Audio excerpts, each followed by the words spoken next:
নোয়াখালী মাইজদি থেকে বলছি। আশা করি আল্লাহর রহমতে আপনি এবং আপনার পরিবারের সবাই ভালো আছেন। অনেক ঘটনা থাকা সত্ত্বেও লিখে পাঠানো হয় না। আজ দুটি ঘটনা শেয়ার করব। দুটি আমার পরিবারের সাথে ঘটে যাওয়া ঘটনা, ভালো লাগলে পড়ে শোনাবেন। চলে যাচ্ছি প্রথম ঘটনায়। আমার দাদার সাথে ঘটে যাওয়া মর্মান্তিক ঘটনা। 1980 সালের দিকের কথা। আমার দাদা অনেক দিনদার মানুষ ছিলেন। তিনি 5 ওয়াক্ত নামাজ মসজিদে পড়তে স্বাচ্ছন্দ্য বোধ করতেন। তাই নামাজ শেষ করে দেরিতে বাড়িতে ফেরা নতুন কোনো ব্যাপার ছিল না। তবে বলে রাখা ভালো যে দাদার মাছ ধরারও অনেক নেশা ছিল।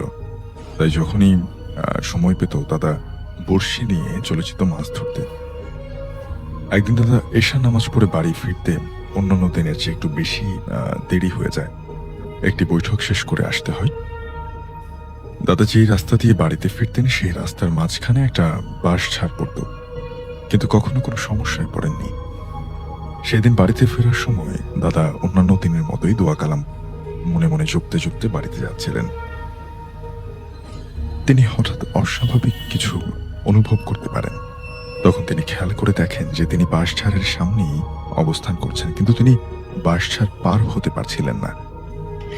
সামনে কিছু একটা তাকে বাধা দিচ্ছিল। আর গ্রামের দিকে এলাকায় হওয়ায় সেখানে তখন পর্যন্ত ল্যাম্পপোস্ট বা রাস্তায় কোনো আলোর সুবিধা ছিল না। তাই হাতে টর্চ নিয়ে সন্ধ্যার পর চলাফেরা করতে হতো। টর্চের আলো দাদা বাঁশঝাড়ের উপরে মারতেই তিনি ভয়ঙ্কর একটা দৃশ্য দেখলেন। সাদা কাপড় পরা একটা অবয়ব, চেহারা বোঝা যাচ্ছে না, কিন্তু চোখ দুটো জল জল করে জ্বলছিল। এই অবয়বটা অবিশ্বাস্য রকম ভীষণ লম্বা চুল রাস্তার উপরে দিয়ে বাগানের ভেতরে গিয়ে শেষ হয়েছে, যার জন্য দাদা রাস্তা পার হতে পারছিলেন না।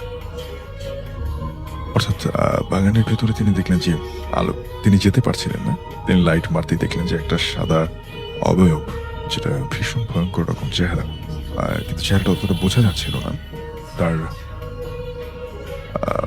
কাপড়, আচ্ছা, তার চুল যেটা কিনা অনেক লম্বা, সেটা রাস্তার উপরে এমনভাবে আছে যার জন্য দাদা যে রাস্তাটা দিয়ে যাচ্ছিলেন সেটা একেবারে ব্লক হয়ে গেছে।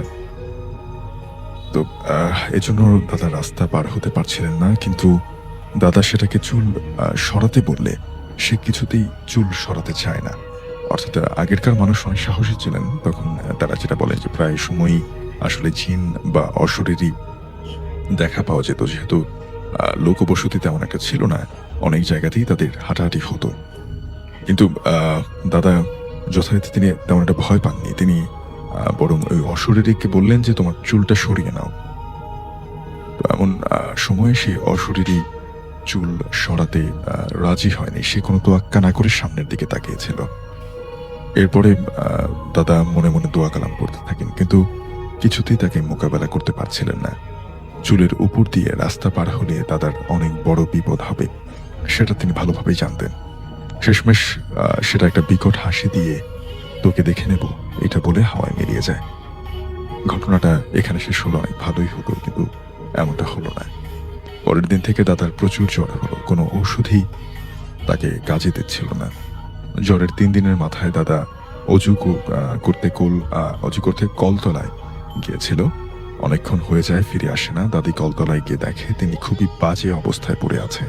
তার সারা শরীরে খামচির দাগ কোথা থেকে এলো সেটা কেউ বুঝতে পারেনি।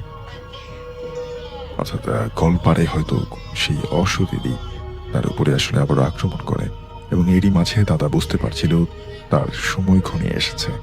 তিনি একদিন স্বপ্নে দেখতে পান তিনি নিজেই নিজের কবর দিচ্ছেন। এর প্রায় 1 সপ্তাহ পরেই তিনি ইন্তেকাল করেন।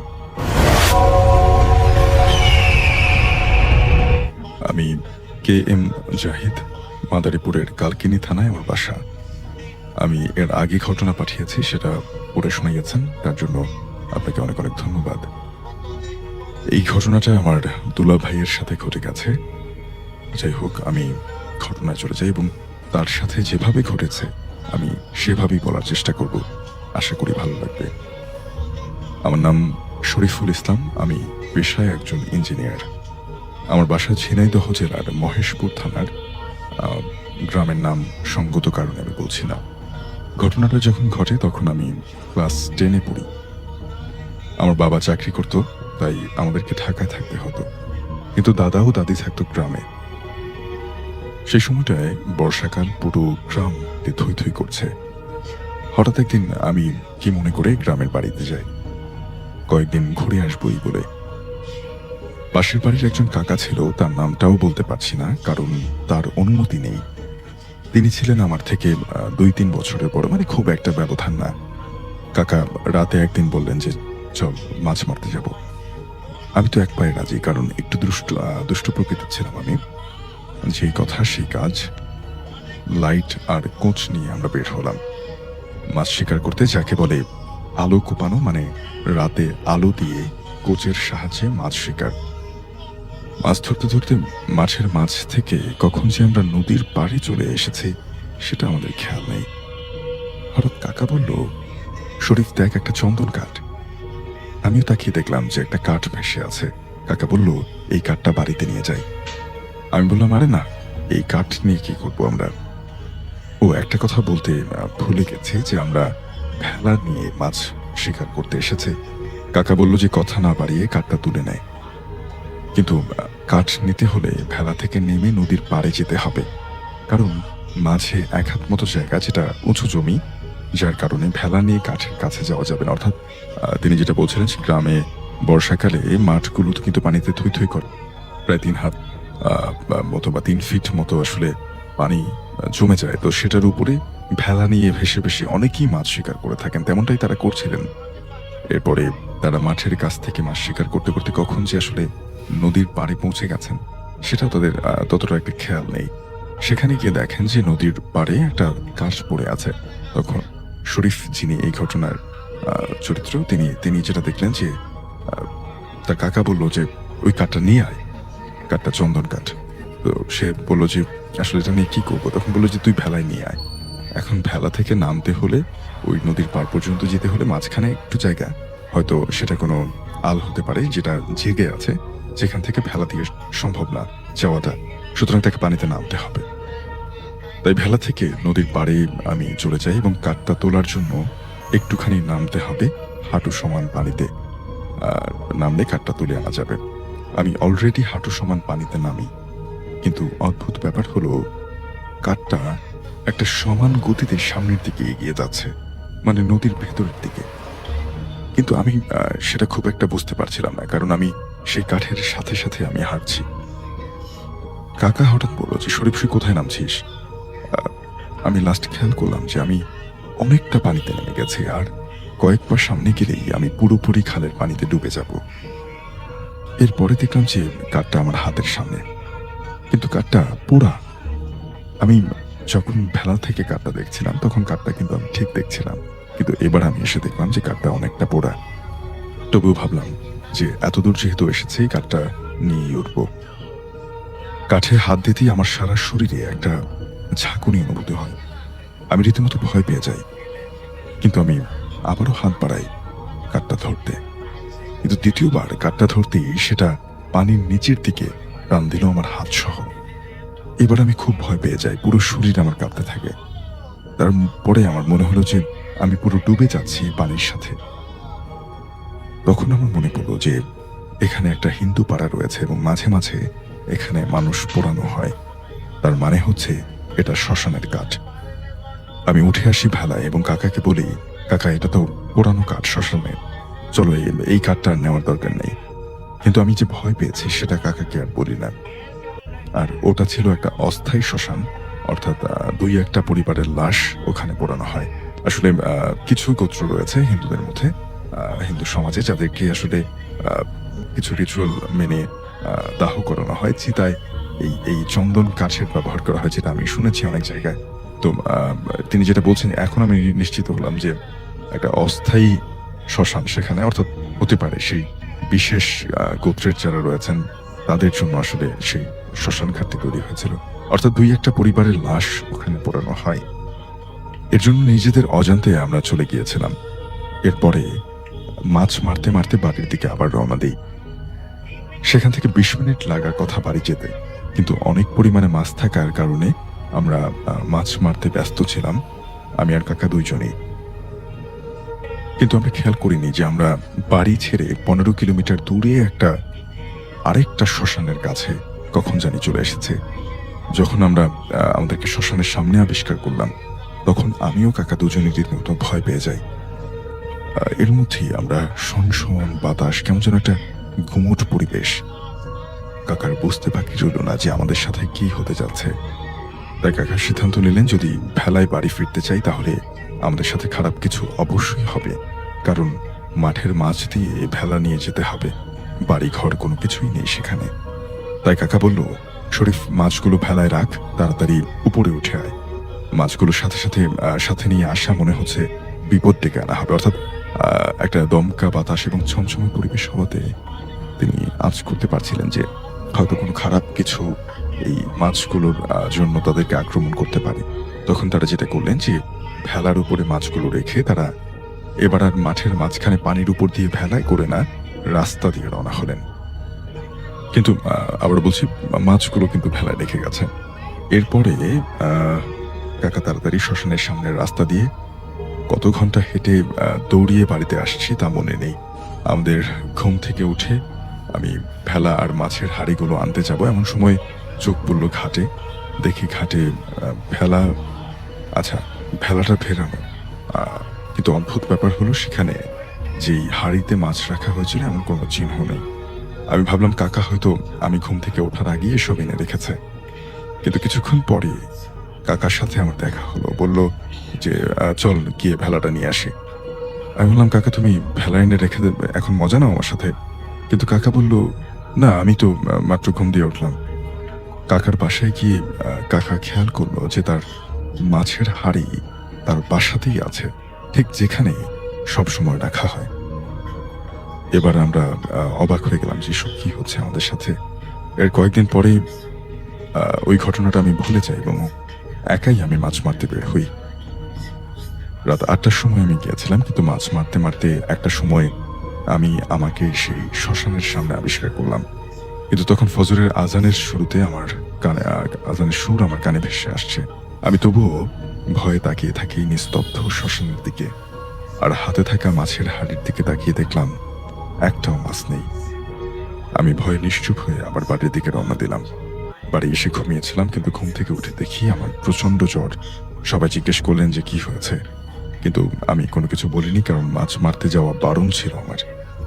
ভয় কোনো কিছু বলিনি বাসায়, কিন্তু বললাম রাতে ভয় পেয়েছে, তাই পানি পরে দেয়া হলো আমাকে। কিন্তু এরপরে আর আমি ভয়ে বাইরে যেতে পারলাম না, এত পরিমাণে আমি ভয় পেয়েছিলাম সেদিন। অর্থাৎ আসলে একটা মানুষ আপনি নিজের হাতে মাছগুলো ধরে তারপরে রাখলেন, আপনি একটু পরেই দেখলেন যে সেখানে একটাও মাছ নেই, এটা ভয় পাওয়াটা খুব স্বাভাবিক। এই ছিল আমার ঘটনা। বলে ভালো লাগলে পড়ে শোনাবেন ভাইয়া। এখন যে স্টোরিটি আপনারা শুনতে যাচ্ছেন, এটি একটি কবরস্থান কেন্দ্রিক ঘটনা। আশা করি ঘটনাটি সবার ভালো লাগবে। তো আকবর আলী, ওনারা ছিলেন 3 ভাই। বড় ভাই আকবর আলী, তারপর রাজ্জাক আলী এবং তারপরে মাসুম আলী। আকবর আলী উনি হঠাৎ করে অসুস্থ হয়ে পড়েন। অসুস্থ হওয়ার পর এতটাই অসুস্থ হয়ে পড়েন, উনি স্বাভাবিকভাবে হাঁটাচলা করতে পারতেন না। অনেক জরুরি বিষয়গুলো ওনার ঘরের মধ্যেই সেই কাজগুলো সারতে হতো। ওনার পরিবারের সদস্যরা তার দেখাশোনা করতেন, পরিষ্কার পরিচ্ছন্নতার দায়িত্বে ছিলেন। দীর্ঘদিন এই অসুস্থতার কারণে পরিবারের কাছের সদস্যরাও ওনার প্রতি বিতৃষ্ণা জন্মে যায়, ব্যবহারও করতে থাকে। তাছাড়া ভাইদের সাথে পারিবারিক দ্বন্দ্ব আকবর আলীর মনের কষ্ট আরো বাড়িয়ে দেয়। কোনো এক রাতে আকবর আলী গলায় রশি পেঁচিয়ে সুইসাইড করেন। আর সুইসাইডের পর স্থানীয় একটি কবরস্থান, যেটাকে বলা হয় জমাদ্দার পাড়া কবরস্থান, এই কবরস্থানে তাকে দাফন করা হয়। ওনার মৃত্যুর 1 মাস পর্যন্ত কোনো সমস্যা হয়নি। এই 1 মাস পর থেকেই শুরু হয় সমস্যা। প্রিয় লিসেনার্স, 1 মাস পর যে ঘটনাটি ঘটে সেটি দিয়ে শুরু করতে যাচ্ছি। একটু আগে বলেছি আকবর আলীর ওনারা 3 ভাই ছিলেন। ওনার পরে যিনি ছিলেন তিনি হচ্ছেন রাজ্জাক আলী। রাজ্জাক আলীর 3 জন সন্তান ছিলেন। তার মধ্যে একজন বড় সন্তান, তার নাম হচ্ছে ইকরাম আলী। তিনি দীর্ঘদিন এলাকার বাহিরে ছিলেন। ওই সময়ে মোবাইলের ব্যবহার খুবই সীমিত ছিল সারা বাংলাদেশে, যার কারণে এত সহজে কারো খবর একমাত্র চিঠি লেখা ছাড়া সেভাবে দেয়াটা কঠিন ছিল। যেহেতু পারিবারিক কিছুটা কলহ ছিল ভাইদের সাথে, যার কারণে রাজ্জাক আলীর পরিবার ইকরাম আলীকে তার চাচার মৃত্যুর খবরটা দেয়নি, বা কোনো কারণে ইকরাম আলী তার চাচা, বড় চাচা আকবর আলীর মৃত্যুর খবরটা জানতেন না। উনি যখন, যেহেতু এলাকায় থাকতেন না, একদিন উনি বাড়িতে আসেন। বাড়িতে আসার পর লাহোরিয়া এই ইউনিয়নের একটি বাজার আছে, হচ্ছে কালীগঞ্জ বাজার। তো যেহেতু আসতে আসতে অনেক দেরি হয়ে যায় এবং উনি কোনো ভ্যান পান না, তো কালীগঞ্জ বাজার থেকে উনি হাঁটা শুরু করেন। কালীগঞ্জ বাজার থেকে পায়ে হাঁটা পথ 20 মিনিট, 20 মিনিটের মধ্যে বাসায় চলে আসা পসিবল।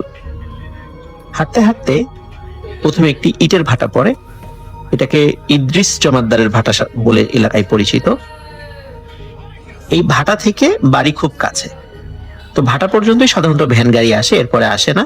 এরপর একটা খাদের মতো আছে, যার কারণে ভ্যান গাড়ি ওদিকে নামতে পারে না, বাকি মানে পথটা পায়ে হেঁটে আসতে হয়। যেহেতু উনি ভ্যান পাননি, পুরো পথটা ওনাকে পায়ে হেঁটে আসতে হচ্ছিল। উনি যখন এই ইদ্রিস জমাদ্দারের ভাটা পার হয়ে হাঁটতে হাঁটতে জমাদ্দার পাড়া কবরস্থানের কাছে আসেন, হঠাৎ করে উনি খেয়াল করছেন যে পেছনে একজন মানুষ হাঁটছে। উনি বলেন, এই কে ওখানে? ওখানে কে? কয়েকবার বলার পরও কোনো সারা শব্দ আসছিল না, কিন্তু উনি দেখতে পাচ্ছিলেন যে পেছনে একজন মানুষ হেঁটে হেঁটে আসছে। কিছুটা ধমকে সুরে বললেন যে, কে? কথা বলো না কেন? থেকে আওয়াজ আসে, ভাতিজা, আমি তোর চাচা আকবর আলী। বলে, চাচা আপনি এত রাত্রে এখানে? বলে, হ্যাঁ, একটু কাজে আসছিলাম, কলই বুনেছি তো একটু পাহারা দিতে আসছিলাম, অনেকে চুরি করে নিয়ে যায়, তো এদিক দিয়ে হাঁটাহাঁটি করছিলাম, বাড়ির দিকে যাচ্ছিলাম। বাড়িটা খুব কাছেই ছিল। কিছু জিজ্ঞাসা করলো আকবর আলী তার কাছে, ইকরাম আলীর কাছে, যে কোথায় কাজ করতেছে এখন, কি খবর, কেমন, পরিবারের লোকজন কেমন আছে, এইভাবে জিজ্ঞেস করছিল। যখন বাসার ঠিক কাছে চলে আসে, আসার পরে ইকরাম আলী বলে যে, চাচা আপনি চলে যান, আমি এখন যেতে পারবো। ঠিক এই কথা বলেই সে যখন পেছন দিকে ঘোরে, তখন দেখে আকবর আলী নেই। এখানে একটা বিষয় বলে রাখা ভালো, ইকরাম আলী একটা অদ্ভুত বিষয় খেয়াল করছিল। আকবর আলী সবসময় তার পেছন দিকে ছিল, কখনোই হাঁটতে হাঁটতে পাশাপাশি হাঁটছিল না। যখনই ইকরাম আলী হাঁটার গতি একটু কমিয়ে দেয়, খেয়াল করে আকবর আলীও হাঁটার গতি কমিয়ে দিয়েছে। বিষয়টি তিনি একটু অস্বাভাবিকভাবে নিয়েছেন, কিন্তু সেটা কোনো ভৌতিক বা প্যারানরমাল বিষয় হিসাবে না। কারণ হচ্ছে, যেহেতু তাদের পরিবারের সাথে একটু দ্বন্দ্ব ছিল, হয়তোবা এরকম কারণেও তার চাচা এরকম অদ্ভুত আচরণ করতে পারে বলে ইকরাম আলী মনে করেছে।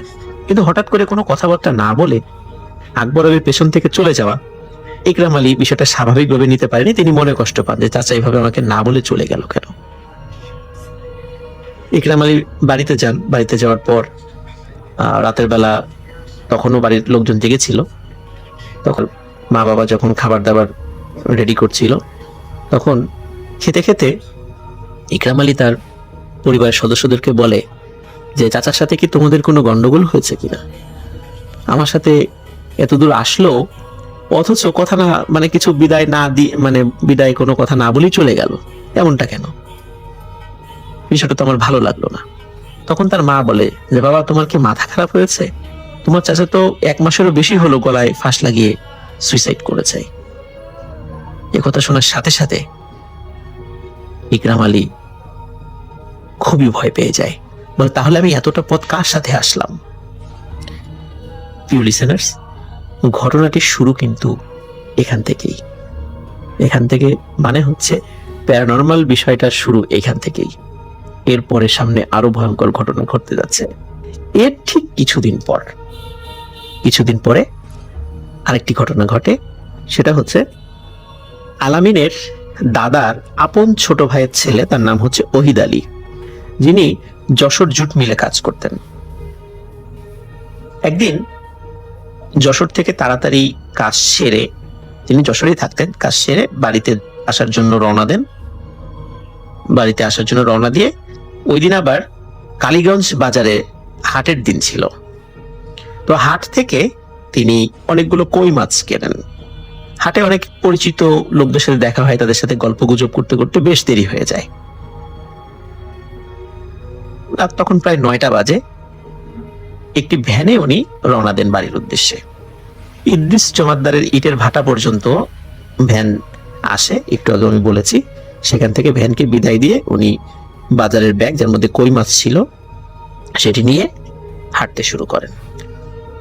ওই দিন আকাশ থেকে গুড়ি গুড়ি বৃষ্টি নামছিল, তাই পথ কিছুটা পিচ্ছিল ছিল। উনি যখন হাঁটতে হাঁটতে কবরস্থানের কাছে আসেন, হঠাৎ করে পা পিছলে তিনি পড়ে যান এবং তার হাতে থাকা ব্যাগের মধ্য থেকে বিভিন্ন জিনিসপত্র, কই মাছগুলো ছড়িয়ে ছিটিয়ে যায় এবং কই মাছগুলো রাস্তার এপাশ ওপাশ লাফালাফি করতে থাকে। ওনার হাতে একটি টর্চ লাইটও ছিল, 2 ব্যাটারির একটি টর্চ লাইট। তিনি ওই টর্চ লাইট জ্বালিয়ে কই মাছগুলো এবং অন্যান্য বাজারগুলো খুঁটে খুঁটে ব্যাগের মধ্যে রাখছিলেন। হঠাৎ উনি দেখেন কে যেন ওনার পাশে বলছে, কি ওহিদ, কেমন আছো? বলে, হ্যাঁ কাকা, ভালো আছি। বলে, এত রাত্রে কোত্থেকে আসলা? বলে, এই তো কাকা, একটু বাজারে ছিলাম, বাজারে গল্প গুজব করতে করতে দেরি হয়ে গেল। বলে, তোমার কই মাছ পড়ে গেছে, আমি তোমাকে সাহায্য করছি, আমি তোমাকে তুলে দিচ্ছি।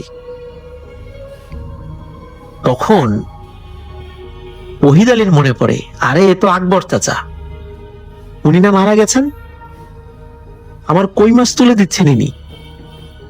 যখনই এই চিন্তাটা তার মাথায় এসেছে, উনি প্রচন্ড জোরে এক চিৎকার দিয়ে বাড়ির দিকে দৌড় দেন। বাড়ির উপরে গিয়ে উনি পড়ে যান। সবাই চলে আসে, কি হয়েছে? তখন সব ঘটনা খুলে বলেন। তখন সবাই মিলে আবার কবরস্থানের কাছে যাওয়া হয়। গিয়ে দেখেন সেই বাজারগুলো পড়ে আছে ছড়িয়ে ছিটিয়ে, কিন্তু কোথাও আর আকবর আলীকে দেখা যাচ্ছে না। প্রিয় লিসেনার্স, এই ঘটনার পর থেকে আর কিছু অদ্ভুত ঘটনা ঘটতে থাকে ওই পরিবারের সাথে। যেমন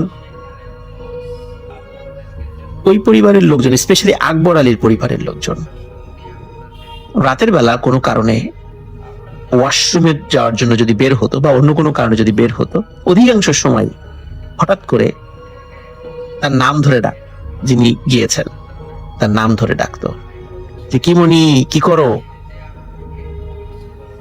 এভাবে নাম ধরে ডাকতো এবং বলতো যে আমি খুব কষ্টে আছি, আমার উপর তোরা এরকম অবিচার কেন করলি, কেন আমাকে এত কষ্ট দিলি, আমি কবরে ভালো নাই।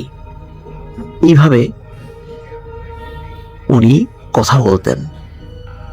ওনার পরিবারের অনেকেই এরকম রাতের বেলা ভয় পেতেন, কখনো দূর থেকে দেখতেন, কখনো শুধু শব্দ শুনতেন। এই ঘটনাগুলো শুধু আকবর আলীর খুব নিকট আত্মীয় স্বজনদের সাথেই ঘটতে থাকে, অন্য কোনো মানুষদের সাথে এই ঘটনা ঘটেনি। এরপরে আরো একটি ঘটনা ঘটে। আকবর আলী এবং রাজ্জাক আলী, মাসুম আলী এবং অত্র এলাকার লোকজন তাদের জমিতে কলই নামক এক ধরনের ফসল বুনতেন।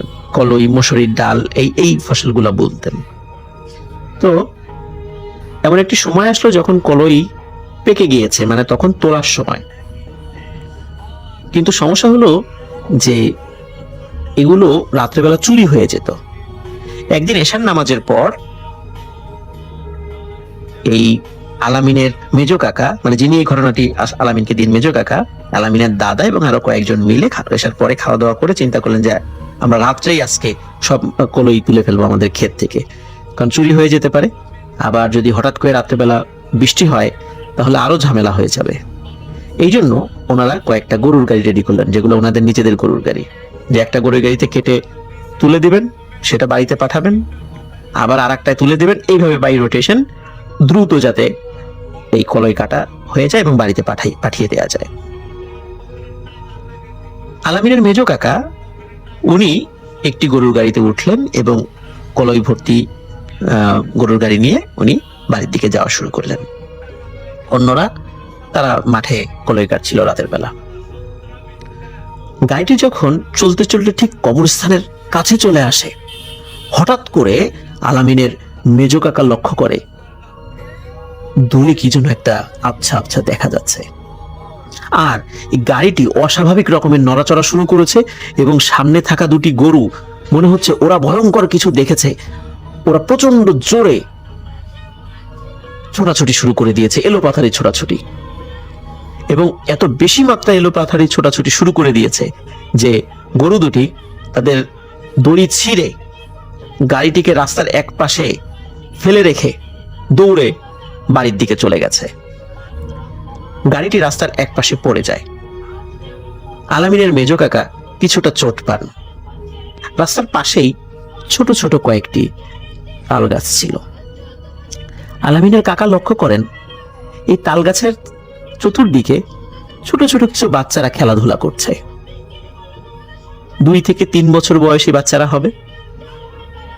এবং অদ্ভুত ব্যাপার হলো এই বাচ্চাগুলো হাতে স্টিলের বাসন নিয়ে চামচ দিয়ে ঝনঝন ঝনঝন শব্দ করছে, যেমন আমরা প্লেটের উপর একটা চামচ দিয়ে ছোটবেলায় শব্দ করতাম, ঠিক এমন শব্দ করছে, অস্বাভাবিক রকমের শব্দ।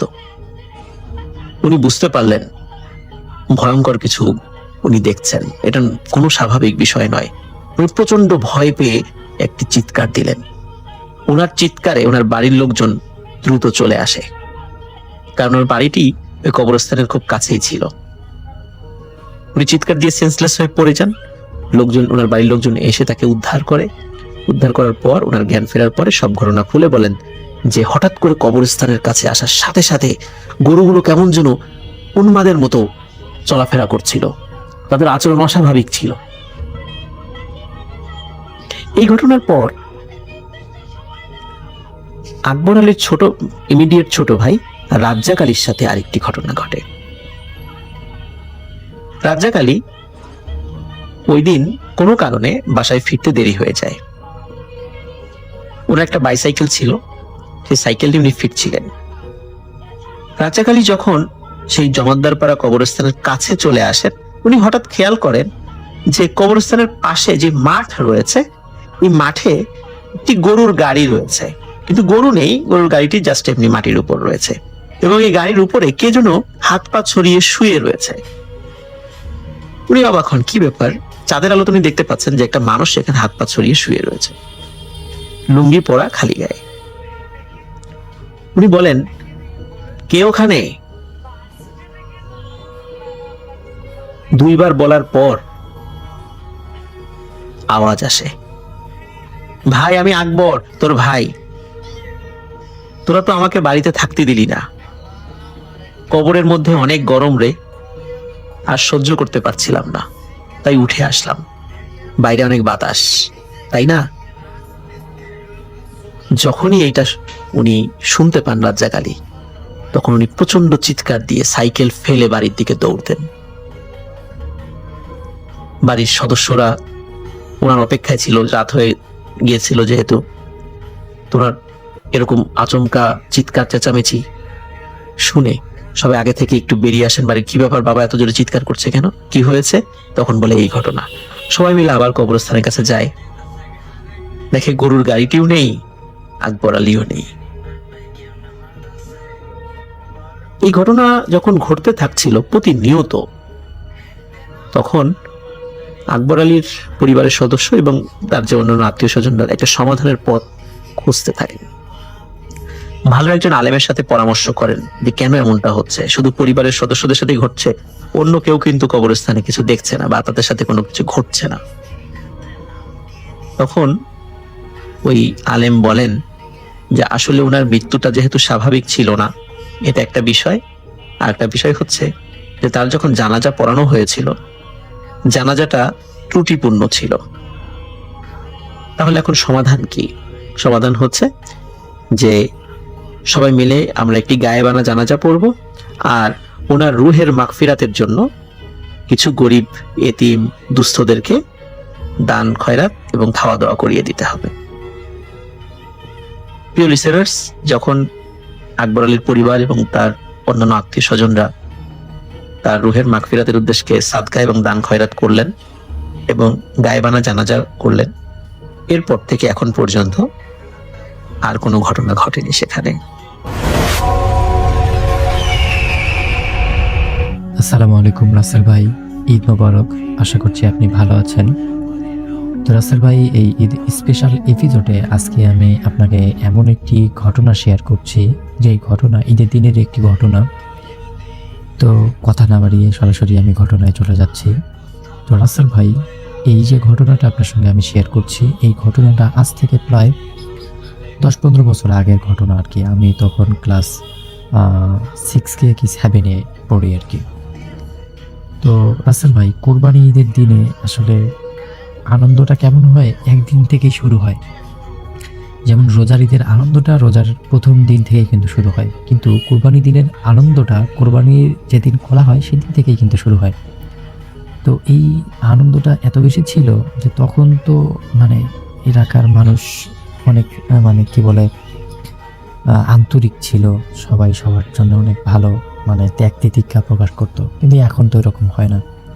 তো আমাদের এলাকার অধিকাংশ মানুষ থাকতো হচ্ছে শহরে থাকতো, মানে বিভিন্ন তাদের জীবিকা নির্বাহের জন্য, কেউ গার্মেন্টস করতো, কেউ বিভিন্ন রকমের কাজে ব্যস্ত থাকতো।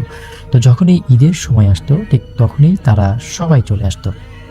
তো এই ঘটনাটা আমাদের বাড়ির পাশের এক কাকার সঙ্গে ঘটে গেছে।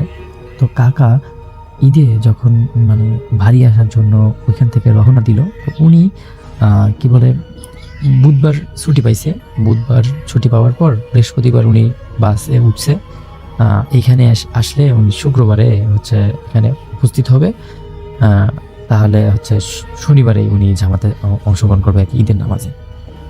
তো রাসেল ভাই, আপনি একটা বিষয় জানেন যে আমাদের উত্তরাঞ্চলে যখন মানে বাস বলেন বা ট্রেন বলেন, এই জিনিসগুলো কিন্তু ঈদের সময় অনেক বেশি জ্যাম হয়, অনেক বেশি মানে কি বলে এটা নিয়ে অনেক বেশি ঝামেলা হয় আর কি।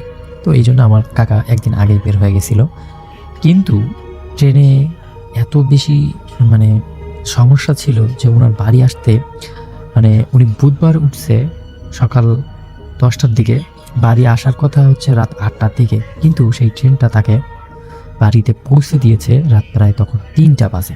তো এত 3টা বাজে উনি তো মানে বাড়ির লোকজনও এত রাত্রে ওখানে যায়নি, সবাই ঘুমিয়ে পড়েছে। আবার মানে কাকাও কাউকে দেখা পাচ্ছে না ট্রেন থেকে নামার পর। এরপর কাকা দেখলেন ওই ট্রেন স্টেশনে একজন জীর্ণ শীর্ণ বৃদ্ধ মানুষ তার কি বলে রিক্সা নিয়ে ওখানে বসে আছে আর কি। তো আমার কাকা তাকে গিয়ে বলল যে ফুলবাড়ি যাবেন? তো ওই বৃদ্ধ বলল যে হ্যাঁ যাবো, যাওয়ার জন্য তো এখানে বসে আছি। তো আমার কাকা কোনো দাম ঠিক করলেন না, কারণ এত রাত্রের ভাড়া একটু বেশি দিতেই হবে। তো উনি কোনো কথা না বলে সোজা রিক্সায় উঠলেন এবং বললেন যে কাকা চলেন যাই। সেই বৃদ্ধ বলল ঠিক আছে, আপনি পিছনে উঠে বসেন, যা আমরা যাচ্ছি। তারপর কাকা যখন রিক্সাতে উঠলেন, তো রাস্তার ভাই একটু কথা বলে রাখি যে তখন কিন্তু পায়ের রিক্সা, পা চালিত রিক্সা, অটো রিক্সা অতটা অ্যাভেলেবেল ছিল না। তো এই বৃদ্ধ যখন আর কি রিক্সা চালাচ্ছে, মানে দেখে মনে হচ্ছে না যে উনি বৃদ্ধ, কারণ উনি এত স্পিডে ওই রিক্সা চালাচ্ছেন। আমার কাকা অবাক হয়ে যাচ্ছে যে আসলে এত এনার্জি এই বৃদ্ধ কোথায় পাচ্ছে। তো আমার কাকা ভাবলো যে হয়তো আজকে কি মানে এত রাত হয়েছে, রোড তো ফাঁকা, তারপর আমার তো তেমন ওজনও নেই, আর হয়তো কাকা অনেক শক্তিশালী মানুষ। তো যাই হোক, উনি কোনো কথাবার্তা না বলে উনি ওনার মতো বসে আছে আর রিক্সা যাচ্ছে। তো রিক্সা যাইতে যেতে একটা সময় রিক্সাটা মানে আমাদের এলাকায় ঢোকার যে রাস্তাটা ছিল, কাকা দেখতেছে যে এই রাস্তাটা আমাদের এলাকার রাস্তা না। তখন আমার কাকা ওই রিক্সাওয়ালাকে বলে যে কাকা কোন দিক দিয়ে নিয়ে যাচ্ছেন, এটা তো আমার এলাকার রাস্তা না। তখন বলে ওই রিক্সাওয়ালা বলে যে তুমি চুপ করে বসে থাকো, আমি তোমাকে সঠিক রাস্তা দিয়েই নিয়ে যাচ্ছি, আর এই রাস্তা দিয়ে গেলে তাড়াতাড়ি তুমি যাইতে পারবা, আর রাতের মধ্যে তোমার কাছে রাস্তাটা অচেনা লাগতেছে। তো এই সমস্ত কথা শুনে আমার কাকা ভাবলো যে হয়তো সত্যি সত্যি এরকম কিছু হবে। তো কাকা চুপ করে বসে আছে। যেতে যেতে একটা সময় আমার কাকা দেখলেন যে এই রিক্সাটা এমন একটা জায়গায় গিয়ে পৌঁছেছে যেখানে আর কি মানে চারদিকে শুধু অন্ধকার দেখা যাচ্ছে। মানে রাতের একটা মানে অভাবে, মানে রাতের একটা আমেজ আছে না, ঈদের আমেজ।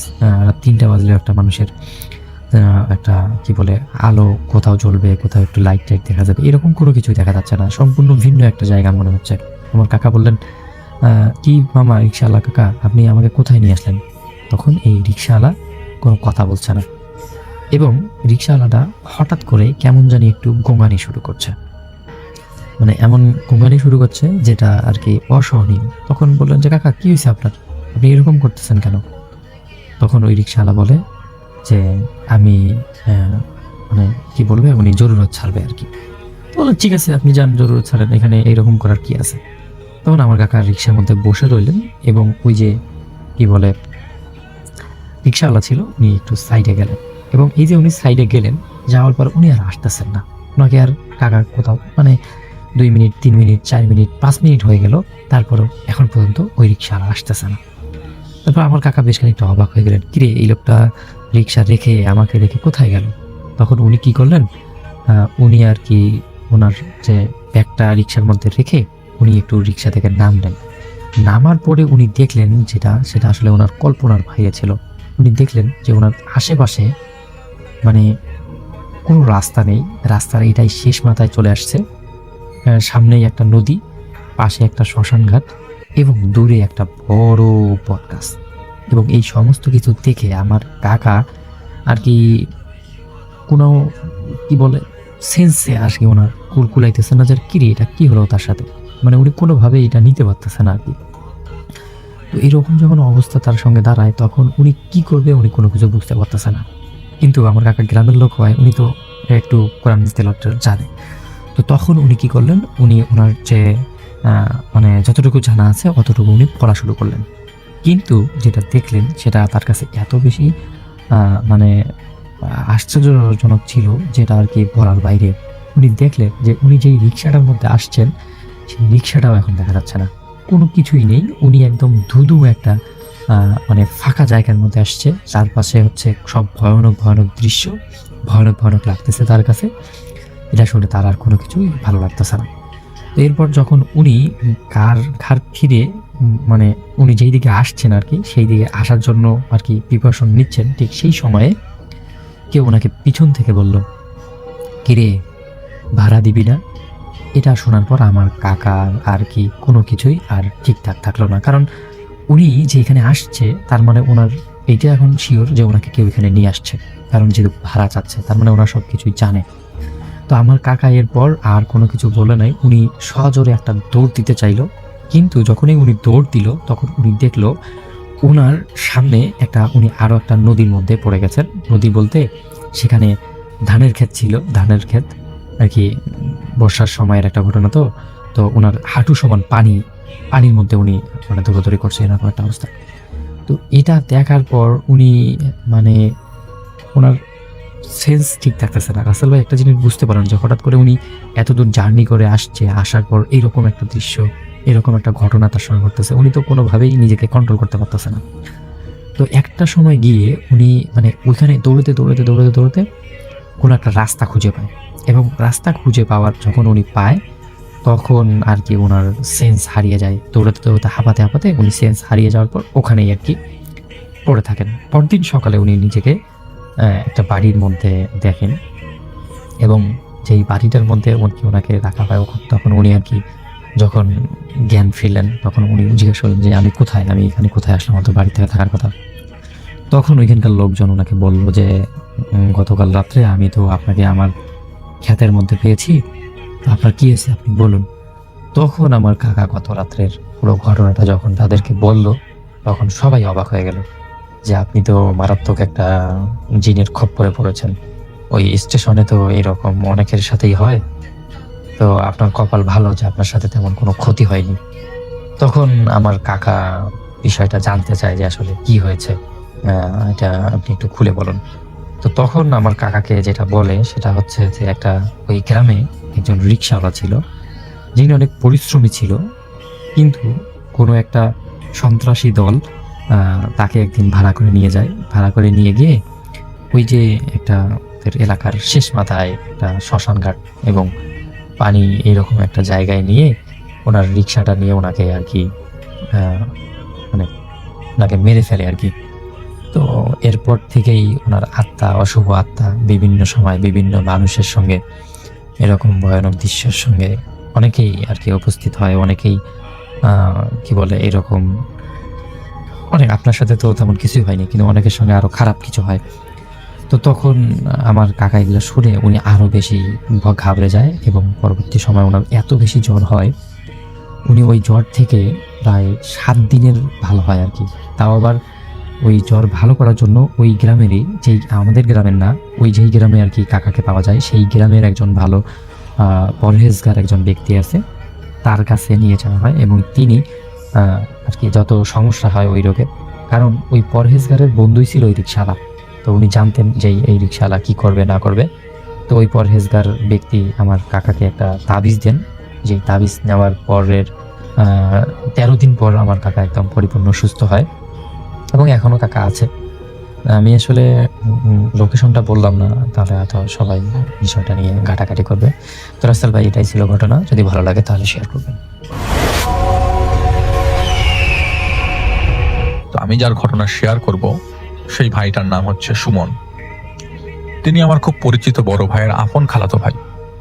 তো আমার পরিচিত বড় ভাইয়ের নাম মাসুম এবং তিনি আজকে আমাদের এপিসোডটা শুনছেন। তো তার খালাতো ভাই সুমন ভাইয়ের কাছে চলে যাব।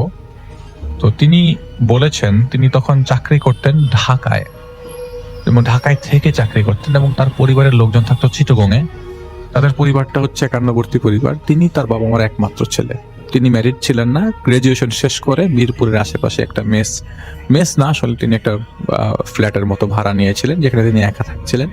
সেটা 2 তলা বাড়ি ছিল। তো 2 তলা বাড়ি বলতে তো 1 তলা নিচতলা কমপ্লিট এবং উপরে তলা অর্ধেক, এবং চারিপাশে মানে খোলা আর কি, ছাদের মতো। তিনি অর্ধেকটাতেই থাকতো। ঘটনাটা আসলে ঘটে অনেকদিন আগে, 1998-এর দিকে। আসলে কোন মান্থে ঠিক তার মনে পড়ছিল না, শুধু তার এতটুকু মনে হয়েছে যে তখন গরম ছিল আর আমের সিজন ছিল। তিনি এক বাবার এক ছেলে, যেটা আমি আগেই বলেছি। তো গ্রাজুয়েশন শেষ করে তিনি একটা বাসা ভাড়া নিয়েছিলেন চাকরির সুবাদে। তিনি নর্মালি চিটাগং গেলে ট্রেনে করে যেতেন। তার বাসাটা হচ্ছে চিটাগংয়ে, তার নিজেদের বাড়ি চিটাগংয়ে, কিন্তু সেবার 3 দিনের টানা ছুটি থাকবার কারণে তিনি ট্রেনের টিকিট পান নাই। তিনি যাচ্ছেন বাসে, এবং তার বাসের কাউন্টার আবার তার বাসা থেকে তার অফিস থেকে কাছে। তো তিনি নাম করা একটা কোম্পানির নন এসি বাসের টিকিট কাটেন। তার মনটা ওয়ানচান করছিল তিনি কখন বাসায় যাবেন, কারণ অনেকদিন যাবৎ বাসায় যাওয়া হচ্ছে না, আর এই বাসাটাকেই তিনি মানে অনেক বেশি মিস করছিলেন। তো বলা যায় 2 রাত তিনি এই বাড়িতে থেকে, মানে বাসাটাতে, এই যে বাসাটার কথা বলছি সেই বাসায় নতুন উঠে তিনি তার বাসা দিয়ে যাবেন। তো বাসায় উঠে মাত্র 2 রাত তিনি বাসায় গোছগাছ করেছেন, এরপরে তিনি তার নিজের বাসায় যাবেন। তালা লাগিয়ে ভালো করে চেক করে বের হন, আর বাসার নিচে নামতেই দমকা খাওয়া, অনেক বৃষ্টি শুরু হয়ে যায়। বেবি ট্যাক্সিতে করে তিনি স্টেশনে পৌঁছে যান। রাতে বাসে উঠবেন, তখন বাস চিটাগংয়ে যাবে এবং সেই বাস এসে পৌঁছায় নাই, যে বাসটা নিয়ে যাবে তাদেরকে। তো রাতের খাওয়া হোটেল থেকে খেয়ে নেন তিনি। আসলে তখন তার কেমন বমি বমি লাগছিল, এবং হঠাৎ করে তার একটা জিনিস চিন্তায় আসে। তার বাসা থেকে আসার সময় খুব তাড়াহুড়া করে তিনি খেয়াল করেন নাই অতটা।